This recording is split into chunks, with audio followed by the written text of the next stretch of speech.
هوشیار غم مستی و میخانه ندارد، بدمست خیالی رخ جانانه ندارد. هر میوه که خام است دلش دانه ندارد. در کنج دلم عشق کسی خانه ندارد.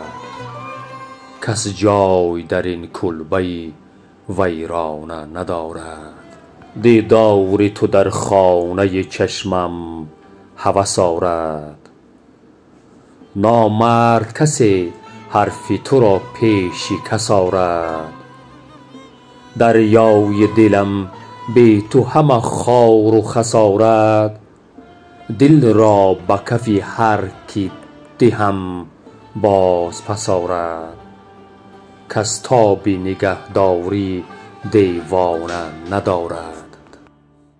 چون ذات خودش چهره صورتکش ما نیست، جز مادر ما همدم و زحمتکش ما نیست. کبر و جدل و جنگ بسا دلکش ما نیست. در بزم جهان جز دلی حسرت کش ما نیست. آن شمع که می سوزد و پروانه ندارد. چون ساده دل عاجز ناکام نیفتی، زیرا که به کوی کسی بدنام نیفتی. در کوی بدان هم ره و هم نام نیفتی.